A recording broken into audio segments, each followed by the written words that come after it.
Good morning. Trey Brendt, I'm Associate State Director for Advocacy with AARP in Texas. We've got about 2 million members in Texas. I want to talk briefly about advisory committees. Senator Nelson kind of alluded to this yesterday, but we think the Sunset Commission should go a little further than the Sunset Staff Report and specify some broad areas where you will continue to need consumer input. And also remember that, like the MCAC is a federally required committee, but only considers Medicaid issues. There's non-Medicaid issues, public health issues that need to come in front of these advisory committees as well. You might want to consider categories to recommend that continued, such as behavioral health, long-term care services, where you'd have specific advisory committees. The second thing I'd mention on advisory committees is Senate Bill 7, 2013 session. Senator Nelson's bill created the statewide Managed Care Advisory Committee. That committee is one worth keeping. We're spending $10 billion a year and serving 3 million people in Medicaid program, managed care now. You need, in our opinion, an advisory committee that looks across managed care, looks at what's going right, looks at what's going wrong. I'm a member of that committee. We just passed a couple of weeks ago a set of 31 recommendations that get at provider experience, a lot of the provider problems you hear about, consumer experience, and network adequacy, another big area. So we would, in some form or fashion, we would strongly recommend, given the fiduciary responsibility of managing $10 billion a year in state and federal money, that you keep a broad Managed Care Advisory Committee in existence. It's a good thing, and that committee has just gotten up to the point where it's doing its work. Second issue I'd like to talk about, Mr. Luce, we think, hit the nail on the head yesterday. This has become a contract management agency. It's moved from a fee-for-service agency that used to direct, HHSC used to contract directly with providers. Now they contract with managed care plans that turn around and contract with providers. Contract management, particularly in the area of network adequacy, is the weakest part of HHSC right now, in our opinion. Again, $10 billion, 3 million covered lives. That area needs a lot of strengthening. There are a lot of issues with network adequacy, particularly around Medicaid members accessing specialist care. The standards that HHSC uses in the contract are dated and we think out of step with best practices.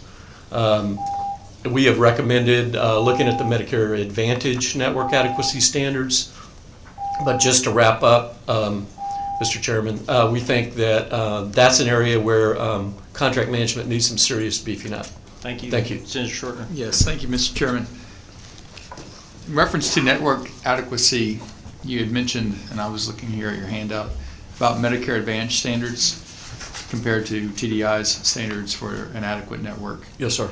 Are there any other states that utilize Medicare Advantage standards, have implemented that? Our recommendation is Medicare Advantage standards or something like them. I'm not aware of other states that have specifically adopted the entire Medicare Advantage standards. That might be a kind of a new thing. But there are other states that have adopted, for example, provider ratios.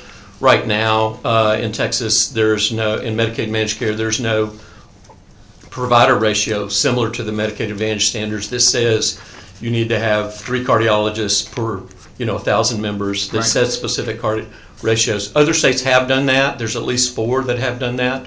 That's similar to what Medicare Advantage does. The other important thing that Medicare Advantage does that we think's missing in the state standards is right now access to specialists can be 75 miles away.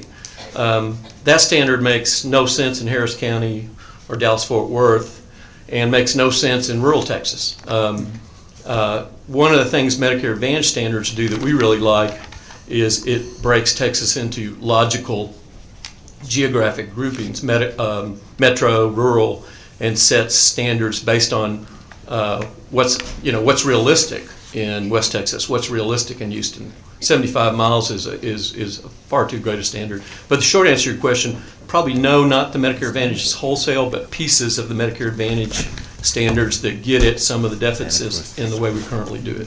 Very good. I won't take up any of your time, but I'd like you to come by our office sometime and talk to KD. Great.